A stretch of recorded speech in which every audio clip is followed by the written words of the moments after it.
अगर आप अपने माँ बाप से सच्चा प्यार करते हो ना तो इस 2 मिनट की कहानी को पूरा जरूर पढ़ना, और अगर अंदर से एक आवाज आए तो ये कहानी अपने उन कमीने दोस्तों को जरूर शेयर कर देना।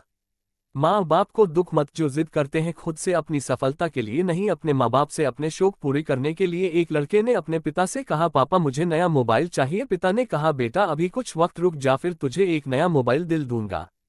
बेटे ने कहा, आपके पास मेरे लिए कभी पैसे नहीं होते हैं, मेरे सब दोस्त अच्छे रहते हैं, किसी के पास कोई कमी नहीं है, केवल मेरे पास ही हर चीज की कमी होती है। अब आप बच्चे पैदा करना बेहद आसान है लेकिन उन्हें पालना बेहद मुश्किल जब आप मेरी जरूरत पूरी कर ही नहीं सकते। तो क्या मतलब इस घर में रुकने का, मैं घर छोड़कर जा रहा हूँ। बेटा रुक जा, मेरी बात तो सुन, हम तुझे दिल देंगे। माता और पिता ने बेटे को रोकने और समझने की काफी कोशिश की लेकिन वो नहीं रुक। गुस्से में उसने बैग पैक किया और घर से निकाल पड़ा। लेकिन घर से निकलते वक्त गलती से उसने अपने पिता की डायरी अपने बैग में डाल ली। पिता की आदत थी कि वह हमेशा डायरी लिखा करते थे और उनकी डायरी को छूने की परमिशन किसी को भी नहीं थी। लड़का घर से काफी दूर आ गया और थक कर बैठ गया।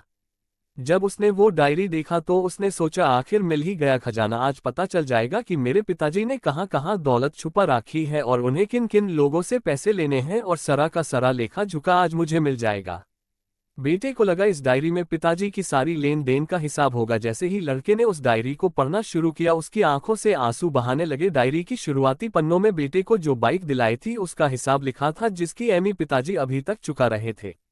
दूसरे पन्नों में उसके कॉलेज की फीस और एडमिशन का कर्ज लिखा था कि इन इन लोगों को इतने पैसे वापस देने हैं, और सबसे आखिरी पन्ने पर लिखा था कि बेटे को अब मोबाइल दिलाना है, उसके लिए मुझे कौन कौन उधार दे सकता है। उन सभी लोगों के नाम लिखे हुए थे। बेटे ने जैसे ही सब पढ़ा वो पागलों की तरह रोने लगा और रोते रोते दौड़ता भगता घर आया। जैसे ही उसने घर आकर देखा तो उसके माता पिता एक कोने में बैठकर रो रहे थे। बेटा अपने पिता के पैरों में गिरकर रोने लगा कि पिताजी मुझे माफ कर दो। पिता ने कहा, बेटा तू मत रो, तुझे मोबाइल मिल जाएगा।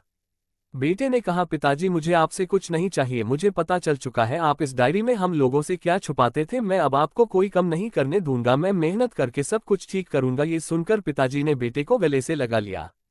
दोस्तों, माँ बाप अपना पूरा जीवन अपनी पूरी खुशी अपने बच्चों के लिए कुर्बान कर देते हैं, लेकिन कुछ बच्चों को लगता है कि माँ बाप ने उनके लिए कुछ नहीं किया। वह कभी आपको अपनी समस्या नहीं बताते, भले ही वह कितनी ही बड़ी समस्या से गुजर रहे हो। रिश्तेदार भी उन्हें नीचा दिखाते होंगे तो भी वो सह लेते होंगे, लोग भी ताने मारते होंगे तो भी वो सह लेते होंगे, लेकिन आपसे अपनी समस्या कभी शेयर नहीं करते क्योंकि वो आपको कभी दुखी नहीं देखना चाहते हैं। अब आपका फर्ज बनता है अपने माँ बाप को अच्छी तरह रखना और उन्हें सुख देना ताकि वो भी अपने जीवन का बचा हुआ समय सुख में गुजर सक। यदि आप अभी भी नींद में सोए हो तो आप जग जाए और अपने शौक पूरे करने पर नहीं, अपना करियर बनाने पर ध्यान दीजिए, क्योंकि अगर आप अपने माँ बाप के रहते कुछ नहीं कर पाए तो बाद में आप सोने का महल भी बना लोगे ना, उसमें भी आपको नींद नहीं आएगी। अपने जीवन में कुछ बेहतर कर लीजिए ताकि आपके माता पिता को उम्र होने के बाद भी काम ना करना पड़े। अगर कहानी अच्छी लगी तो इसे सभी के साथ शेयर कीजिए और अगर अभी तक लाइक नहीं किए हैं तो जरूर कीजिए। धन्यवाद।